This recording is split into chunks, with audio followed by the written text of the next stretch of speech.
Dollemocracy. Facing down pessimistic politics with realistic optimism. So we're going to do something a little different today because, as everyone knows... The world knows. Yeah, it is the day that Donald Trump was arrested and attended his arraignment and pleaded not guilty to 34 felony counts. And the indictment has been unsealed. There has been a statement of facts posted by the Manhattan DA. So we have all this information that just came out. It just happened. He is on his way back, I guess, to Mar-a-Lago. Plane in the air. They tracked every millisecond of him going to New York, the motorcade, getting to the, and then they literally, we were watching CNN, his plane in the air, like it was a shuttle launch or something. Yeah, the whole coverage of everything has been very strange, and there's a lot of body language analysis happening on the news. And I mean, like Van Jones was talking about how Donald Trump looked like he's a sad granddad today. Oh, and he's the worst. Van Jones just jumped the shark. Well, I don't know why there's so many people attempting to humanize Donald Trump and talk about how sad he looks and how he looks like he's really feeling the weight of this moment, someone said. And I mean, really, if we look at the facts and the patterns that Donald Trump has exhibited his entire life, does he seem like he's ever understood the weight of any moment in his life? Well, unless it's weight that's going to be crashing down on him based on his own actions. I don't like the entire narrative of leaning into not just humanizing him, but making him half-assed seem like a victim. And if anything, he's a victim of his own behavior. Yeah, and again, there's no evidence that he's feeling sad or solemn or understanding the weight of the moment. His history shows that he's only been able to escape consequences, feel that he's above consequences, and that's what his history shows. He's certainly not looking sad in this new merch we have. Ooh, going for the hard sell. This episode of I'd Out a Podcast brought to you by new merch. Yeah, we had, actually a lot of people were asking, are you going to have t-shirts or something made? Mm-hmm. And that is a ham-fisted segue, by the way. Sorry about that, everybody. And so we had this design. It's like a mugshot with like the height. Somebody already said, yeah, you've made him too tall. But it's, it's not accurate. And it says Law and Order President above it, his booking date. And it's, we got mugs with the jumpsuit orange mugs for his mug shot, and some t-shirts and a sticker. All of it goes to support the show, so you get something in return that's not just the dulcet tones of my voice. Yeah, so we said we're doing something different this time because normally, and we're putting these on YouTube now, and some of the YouTube comments will say, hey, love the new format of the show we've been doing for almost 10 years. But this format is going to be new in that normally we start with like listener communication, and we do have listener communication we're going to get to, but we're going to talk about the indictment first. Yes. So I don't know which order you want to go in. Jesse, if you want to... I know you want to talk about Alvin Bragg's statements. Let's go to that next. I think it would be best to kind of give, because there's, first of all, like 16-page, 34 felony count indictment of Donald Trump. And then there's like a 13-page statement of facts. Obviously, we're not going to sit here and read 13 pages, and by we, I mean you, of the statement of fact. But there are a couple of paragraphs that I think are poignant that we should read, because with indictments, and I really only know this because of the federal grand jury on which I sat. Some indictments read very clinical, just like this statute was violated, they entered into a conspiracy, blah. And then some are like a narrative, like a story gets told. And this indictment isn't like that. It's not like the latter. It's more like the former. But the statement of facts does go a little bit more in depth about what took place. So let's read a couple paragraphs from the statement of fact, and then we'll play, for full context, the first part of the press conference from Alvin Bragg. So this is the people of the state of New York against Donald J. Trump, defendant. Statement of facts. Introduction. The defendant, Donald J. Trump, repeatedly and fraudulently falsified New York business records to conceal criminal conduct that hid damaging information from the voting public during the 2016 presidential election. From August 2015 to December 2017, the defendant orchestrated a scheme with others to influence the 2016 presidential election by identifying and purchasing negative information about him to suppress its publication and benefit the defendant's electoral prospects. In order to execute the unlawful scheme, the participants violated election laws and made and caused false entries in the business records of various entities in New York. The participants also took steps that mischaracterized, for tax purposes, the true nature of the payments made in furtherance of the scheme. So that is where we are with all of this. It is interesting to me, and again, not a lawyer, but have a little bit of experience with this, having served for over a year on a federal grand jury and have seen dozens and dozens and dozens and dozens of indictments. It's strange to me that there isn't a conspiracy charge in here, because even the language that's used here, that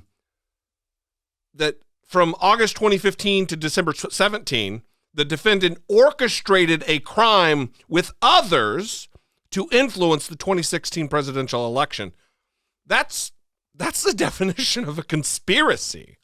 You can't conspire with yourself. Like, that's why the term co-conspirator always bothered me, because conspiracy, the word itself, indicates there's more than one person. You can't conspire with yourself. So if he's orchestrating a scheme with others, that is a conspiracy. Maybe there will be a superseding indictment. They'll bring the grand jury back in and vote to indict again, extra charges on top of this, but it's strange. I have no opinion on that either way, because I am just a therapist. Yeah. So I do not know. But they didn't teach you that when you got your master's degree? No. I know. You must have missed that week in clinical psychology grad school. I know some people would have you believe that, like, once they get a degree, it means they know everything, but that's not the case. It's just the one little subject. You're not Jordan Peterson. It's just the one little subject. And I'm certainly not going to opine on things that I don't know about, but also I'm not going to go against, like, consensus on things. I don't even know what the consensus is right now. Yeah. I think the consensus is that Alvin Bragg is not going to step out of line or ruin his career by bringing charges that he can't ultimately prove or pin Donald Trump down on. That seems to be the most logical line of thinking of all of this, is people are saying, I mean, Barney Frank came out and said it was a mistake. Bill Maher, super liberal Bill Maher, this is a mistake. It's not going to work. It's not going to land. Nothing's going to happen from this. Alvin Bragg would not put this in motion. 34 felony counts in a single indictment if it was risky, if it was like not a slam dunk. Well, let's also say that the people you're talking about were saying that prior to the indictment even being released. So yeah, it certainly doesn't matter what anyone was saying before the indictment was released. And for all the people who were opining prior to the indictment being released, you can maybe just not even go back and see what they think now that it has been released. I'm sure that the indictment being released has not changed Lindsey Graham's mind, for example. Of course. He may actually be crying even more now that it has been released. Weird moment on the Fox News, right? I mean, like, he looked teary-eyed. He probably has other things going on. While rambling off the website, go give the president money, he said. Just fucking weird. $7 million since the indictment. They claim, I mean, they'll have to substantiate that, but they also say it's from the vast majority of new donors. People have never been spurred to action to donate to the campaign, which I find a little suspect. Yeah.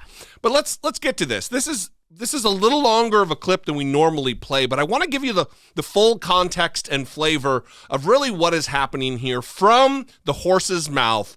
Alvin Bragg, the Manhattan district attorney who brought these charges, who impaneled the grand jury, who went through the investigatory stages of this process, and he lays it all out and we'll go to him for the truth of the matter here.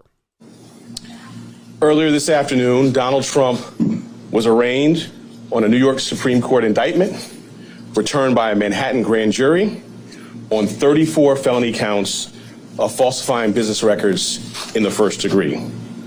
Under New York state law, it is a felony to falsify business records with intent to defraud and an intent to conceal another crime. That is exactly what this case is about. 34 false statements made to cover up other crimes. These are felony crimes in New York State, no matter who you are. We cannot and will not normalize serious criminal conduct. The defendant repeatedly made false statements on New York business records. He also caused others to make false statements. The defendant claimed that he was paying Michael Cohen for legal services performed in 2017. This simply was not true. And it was a false statement that the defendant made month after month in 2017. April, May, June, and so on through the rest of the year. For 9 straight months, the defendant held documents in his hand containing this key lie, that he was paying Michael Cohen for legal services performed in 2017. And he personally signed checks for payments to Michael Cohen for each of these 9 months. In total, the grand jury found there were 34 documents with this critical false statement. Why did Donald Trump repeatedly make these false statements? The evidence will show that he did so to cover up crimes relating to the 2016 election. Donald Trump, executives at the publishing company American Media Incorporated, Mr. Cohen, and others agreed in 2015 to a catch and kill scheme. That is, a scheme to buy and suppress negative information to help Mr. Trump's chance of winning the election. As part of this scheme, Donald Trump and others made 3 payments to people who claimed to have negative information about Mr. Trump. To make these payments, they set up shell companies, and they made yet more false statements, including, for example, in AMI, American Media Incorporated's business records. One of the 3 people that they paid to keep quiet was a woman named Stormy Daniels. Less than 2 weeks before the presidential election, Michael Cohen wired $130,000 to Stormy Daniels' lawyer. That payment was to hide damaging information from the voting public. The participant scheme was illegal. The scheme violated New York election law, which makes it a crime to conspire to promote a candidacy by unlawful means. The $130,000 wire payment exceeded the federal campaign contribution cap, and the false statements in AMI's books violated New York law. That is why Mr. Trump made false statements about his payments to Mr. Cohen. He could not simply say that the payments were a reimbursement for Mr. Cohen's payments to Stormy Daniels. To do so, to make that true statement, would have been to admit a crime. So instead, Mr. Trump said that he was paying Mr. Cohen for fictitious legal services in 2017 to cover up actual crime committed the prior year. And in order to get Michael Cohen his money back, they planned one last false statement. In order to complete the scheme, they planned to mischaracterize the repayments to Mr. Cohen as income to the New York State tax authorities. The conduct I just described and that which was charged by the grand jury is felony criminal conduct in New York State. True and accurate business records are important everywhere, to be sure. They are all the more important in Manhattan, the financial center of the world. That is why we have a history in the Manhattan DA's office of vigorously enforcing white-collar crime. My office, including the talented prosecutors you saw at arraignment earlier today, has charged hundreds of felony falsifying business records. This charge, it can be said, is the bread and butter of our white-collar work. And fraud presents itself in all different forms here in Manhattan. We have charged falsifying business records for those who violated federal bank secrecy laws. We have charged falsifying business records for those who were seeking to cover up sex crimes. And we have brought this charge for those who committed tax violations.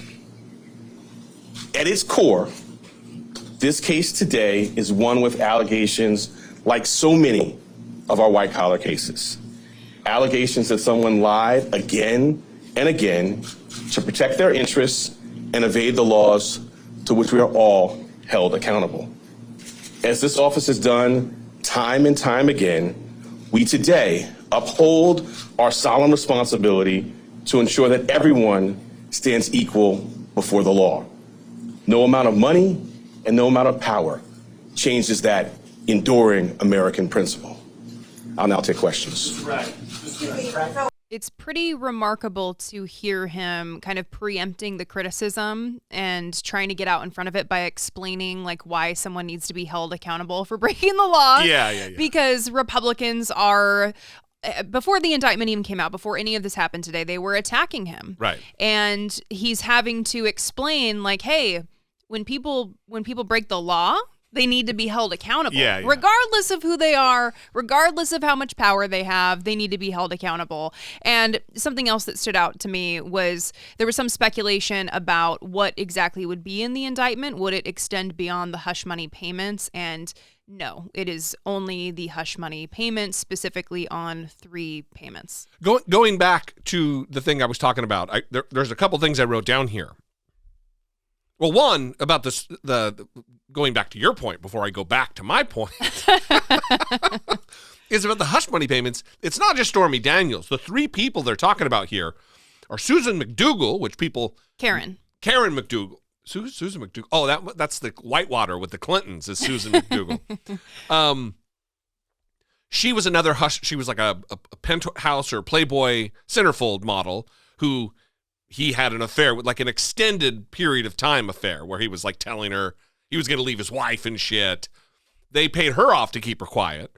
But the other one is like a doorman who was spreading a story, who knows whether it's correct or not, I don't know, that Donald Trump had a child out of wedlock. So they got a hold of that guy, bought his story, made him sign an NDA and shut him up. Mm-hmm. So it does involve not just Stormy Daniels, but 2 other cases. But going back to the point I wanted to discuss that I was talking about earlier about the conspiracy, and I'm surprised there's not a conspiracy. He used the word conspire in his 6-minute statement. So where's the conspiracy charge? He said, it is a crime to conspire to promote a candidacy with illegal means. And then he also used the word planned. They planned... false statements. They, meaning more than one person, planned, which is a conspiracy. So I would not be surprised. I'm not going to make a prediction about it because I don't know.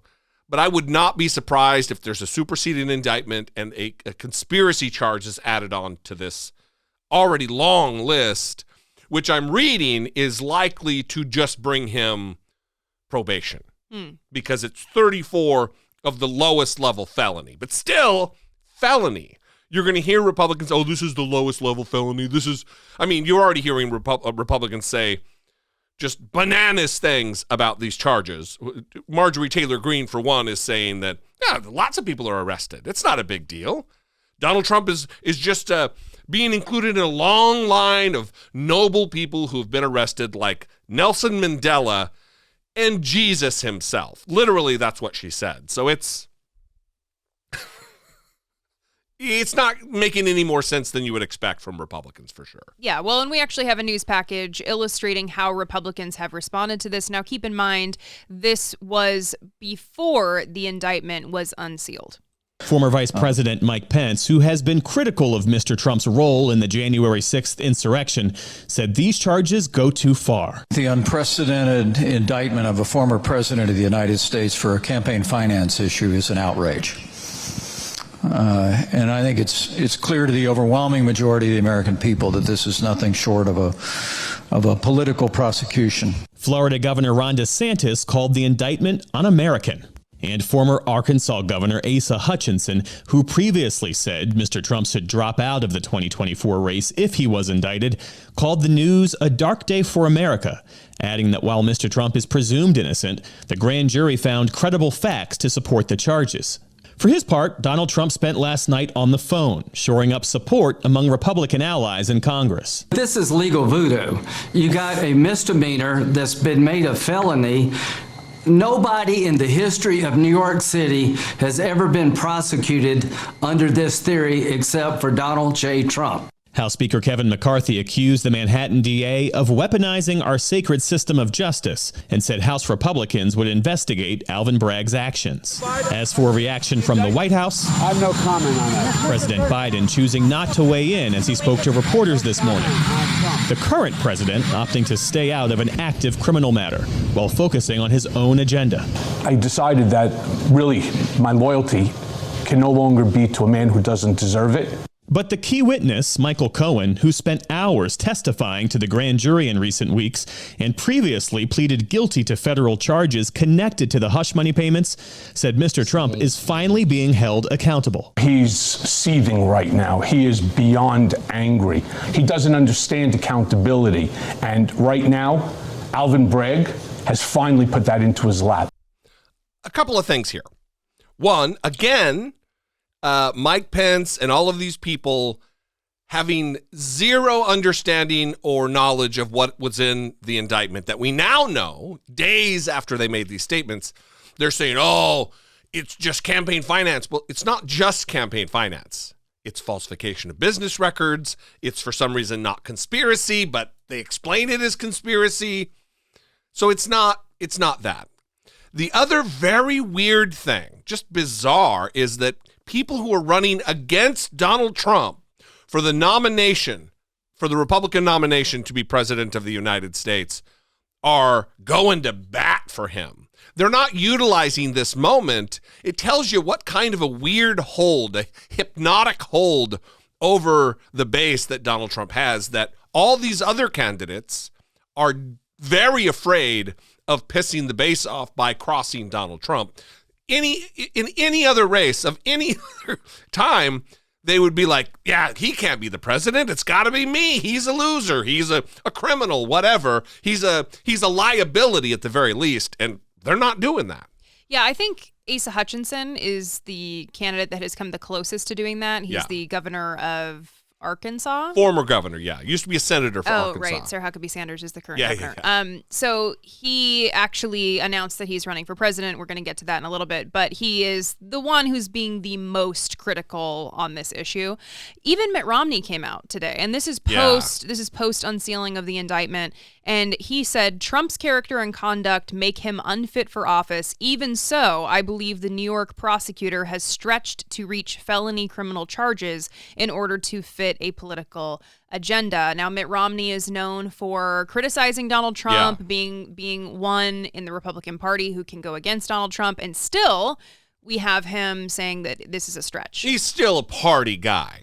He is most assuredly a Republican. I mean, let's not forget that he was the 2012 nominee for the Republican Party to be president of the United States and was wiped out by Obama in the general election. Well, I have to tell you, one of my favorite clips from this weekend was an appearance that Bill Barr made on Fox News Sunday with Shannon Bream, and she was asking him, do you think that Donald Trump is going to take the stand? How would that work?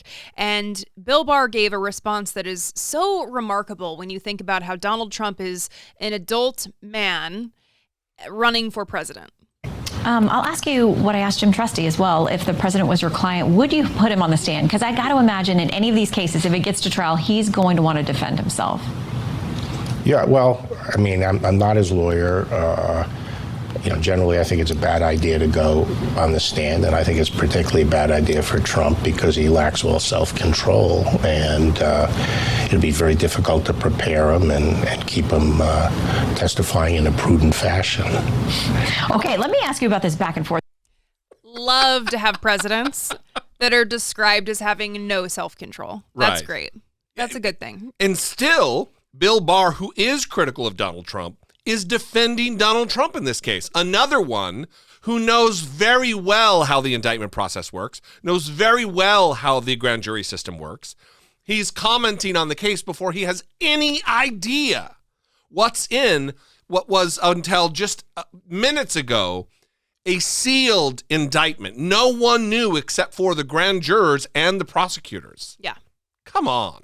Yeah, so it has been an interesting day. It is, I think a lot of people never thought this day would come, that Donald Trump would evade consequences for the rest of his life. Yeah. And maybe it's an opportunity for you, Jesse D, to toot your own horn, as you love to do, because I know that especially, there we go.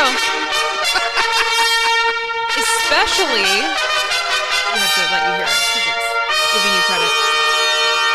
Especially with your YouTube audience, there was a lot of criticism whenever you would talk about progress in these various investigations of Donald Trump, and people would say, you know what, I'll believe it when I see it. I'll believe it when I see it. Well, those were the ones who were gracious enough to be open to that. If it happened, they'll believe it or whatever. A lot of people were just like calling me a fucking idiot in voicemails or in just straight up YouTube comments, really being aggressive. People who consider themselves liberals or Democrats. And,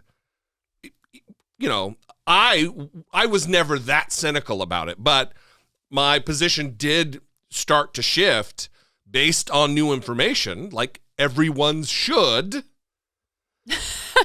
And here we are. And I do believe this will be, like, now the hurdle's over. Now it's not that no president has ever been indicted for a crime before. Oh, now it's like, oh yeah, well, it's Donald Trump. Someone could, Fonnie Willis in the Fulton County DA's office, she can do it. The federal prosecutors, they can do it. And we're learning now that the federal prosecutors, it seems like they're wrapping up, that Jack Smith is wrapping up that investigation, and we may see some movement there too soon. So yeah, all good news. Yeah, so that is the indictment news, and I guess we will look forward to what Donald Trump has to say at Mar-a-Lago. I do want to say that there were hardly any protesters on his side at the courthouse. I think a lot of people were expecting chaos and like another January 6th, and that just did not happen. It was another situation where there were way more journalists than there were people in support or even in opposition to Donald Trump. It was just a scrum of journalists. Yeah. I wonder if that's just because people don't care enough. I wonder what's happening. I think it's partly because it's New York City and he's reviled in New York City. And they're trying to have the venue moved to Staten Island because that's, he won Staten Island. It's fucking Staten Island, It's different. It's like the Kentucky of New York City. Or, it's the 909. Okay. For those in Southern California. It's the Inland Empire of New York City. Yes. As I piss off all kinds of people geographically all across the country in the audience. All right. So